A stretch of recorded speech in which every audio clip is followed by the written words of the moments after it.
आपको जानकर आश्चर्य होगा कि इस समय कई ऐसे देश हैं जिन्हें भारत से नहीं बल्कि पीएम मोदी के नेतृत्व वाले भारत से दिक्कत है, क्योंकि पीएम मोदी के नेतृत्व वाला भारत उन्हें चैलेंज कर रहा है।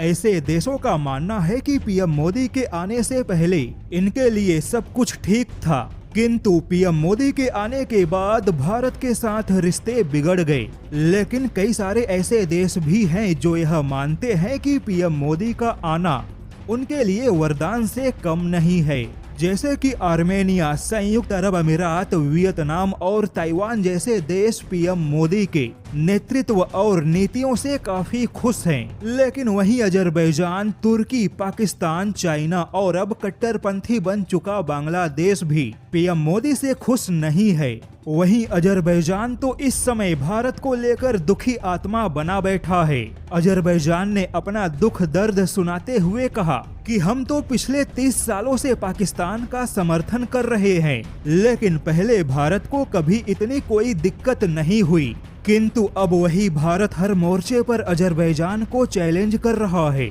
अजरबैजान का मानना है कि अगर पीएम मोदी का नेतृत्व नहीं होता तो शायद भारत कभी भी अजरबैजान के खिलाफ आर्मेनिया को हथियारों की सप्लाई नहीं करता। वहीं अजरबैजान के साथ तुर्की का भी भारत को लेकर यही दुख दर्द है। तुर्की का भी यही कहना है कि पीएम मोदी के आने से पहले भारत कभी भी तुर्की के खिलाफ नहीं गया। तुर्की का भी कहना है कि उसने कश्मीर मुद्दे पर हमेशा पाकिस्तान का समर्थन किया, लेकिन तब तुर्की और भारत के रिश्ते हमेशा अच्छे बने रहे। यहाँ तक कि 2019 से पहले भी तुर्की और भारत के बीच में रक्षा संबंध भी काफी मजबूत थे। लेकिन 2019 के बाद कश्मीर को लेकर तुर्की ने भारत का विरोध किया, तो तुर्की का विरोध करना भारत को अच्छा नहीं लगा। तुर्की का दावा है कि भारत अपने ही पुराने नियम और कानून का उल्लंघन कर रहा है।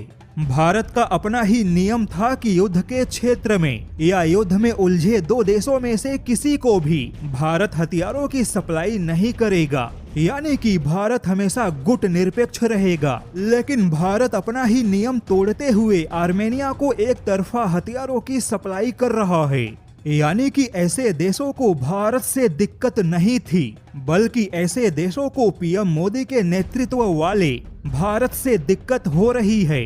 ऐसे देशों को दिक्कत इसलिए भी हो रही है क्योंकि भारत अब उन्हीं की भाषा में जवाब देता है। दरअसल यह सारे भारत विरोधी देश वैश्विक मंच पर काफी परेशान हैं। अजरबैजान जहां यूनाइटेड नेशन सिक्योरिटी काउंसिल में भारत के नाम पर चिल्लाने के सिवाय कुछ नहीं कर पाया, तो पिछले 5 सालों में तुर्की के अकड़ को भी भारत ने ढीला कर दिया।